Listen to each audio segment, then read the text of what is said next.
চলুন একসাথে মিলে বানাই পনির বলস উইথ পয়েন্টেড গার্ড। নামটা ফ্যান্সি না, কিন্তু বানানো খুবই সহজ। কিছুই না, দুধের মধ্যে কয়েক ফোঁটা লেবুর রস দিয়ে আমি ছানা কাটিয়ে নিলাম। তারপর ছানাটাকে সুতির কাপড়ে এমনভাবে নিগড়ে নেওয়া হবে যাতে ছানার মধ্যেও যৎসামান্য জল না থাকে, কারণ যত ঝুরঝুরে ছানাটা হবে ততই ছানার বলসগুলো দেখতে সুন্দর হবে। তারপর সেই ঝুরঝুরে ছানাটার মধ্যে যৎসামান্য হলুদ আর জিরে গুঁড়ো মিলিয়ে নিয়ে আমি একটা করে কিশমিশ তাতে ভরে বলের আকারে গড়ে নেব। দেখুন, আমি ভিডিওতে সেভাবেই দেখানোর চেষ্টা করছি আপনাদেরকে। আশা করি বুঝতে অসুবিধা হবে না। যখন বলসগুলো রেডি হয়ে যাবে তখন আমরা একটা মশলা বানাবো। একটা বাটির মধ্যে নেব হলুদ গুঁড়ো, জিরে গুঁড়ো, ধনে গুঁড়ো, নুন, চিনি, আর সেটাকে জল দিয়ে গুলিয়ে কিছু সময়ের জন্য রেখে দেব।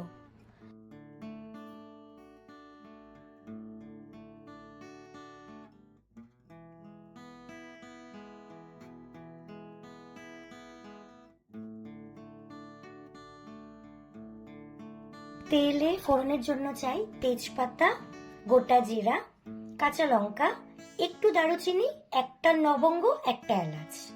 এখন মিক্সিতে একটা পেস্ট বানাবো। তার জন্য চাই খানিক টুকরো আদা, কয়েকটা কাঁচা লঙ্কা, কয়েকটা কাজু বাদাম আর একটা গোটা টমেটো। বাস মিক্সিতে ঘুরিয়ে একটা পেস্ট বানিয়ে রেখে দেব। এবার চলুন সরাসরি জাম্প করি রান্নায়।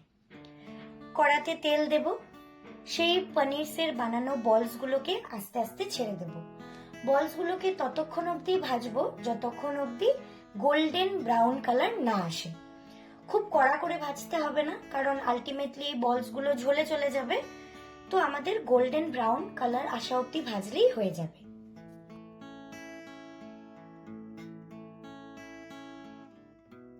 আর হ্যাঁ, অবশ্যই কম আগুনে ভাজতে হবে। এখন করব কি, বলগুলোকে তুলে নিয়ে সে একই তেলে কেটে রাখা আলু আর পটলগুলোকেও একটু ভেজে নেব।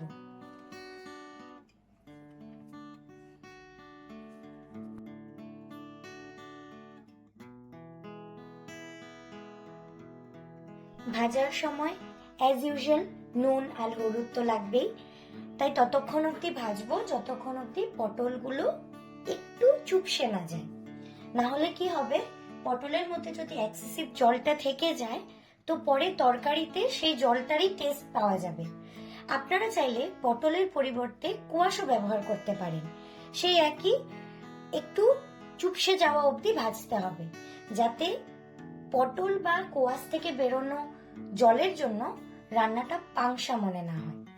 এবার সেই তেলের মধ্যে অবশিষ্ট তেলে আমি ফোড়নের সব কটা মশলা দিয়ে দিলাম।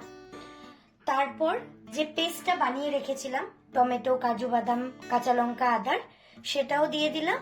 আর সাথে মশলা গোলা জলটাও দিয়ে দিলাম। তারপর মশলাটাকে এত সময় অবধি কষাতে হবে যাতে মশলাটা কালার চেঞ্জ করে, তার সাথে সাথে তেল ছাড়তে শুরু করে দেয়। আর হ্যাঁ, তখনও আগুনটা আপনারা বুঝে কম বেশি করবেন, সেটা নিজেদের আন্দাজ মতো, কারণ খুব বেশি আগুনে রান্নাটা করতে গেলে মশলাটা পুড়ে যেতে পারে, তো খাওয়ার সেই টেস্টটা নাও আসতে পারে। আর যদি প্রয়োজন মনে করেন তাহলে খানিকটা জলও দিতে পারেন মশলাটা ভাজার সময়।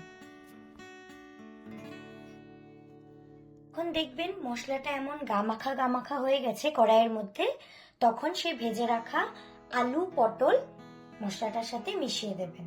আর খানিকটা সময় কষে নিয়ে তারপর সেই মিক্সি ধোয়া জলটাই দিয়ে দিতে পারেন এই তরকারির জন্য। তারপর অনেকটা সময় সেই জলটাকে ফুটতে দিতে হবে। যখন জলটা ফুটে একটু একটু ঘন হয়ে আসবে তখন আমি এর মধ্যে দিয়ে দেব সেই পনিরসের বানানো বলসগুলো। ছানার বলগুলো দেওয়ার পরে কিছুই না, আগুন কমিয়ে আঁচটা একটু কম করে নিয়ে ঢাকা দিয়ে খানিকক্ষণ ফুটিয়ে নিলেই তৈরি আমাদের পনির বলস উইথ পয়েন্টেড গার্ড। বললাম না, নামটা ফ্যান্সি, কিন্তু রান্নাটা একেবারেই সহজ।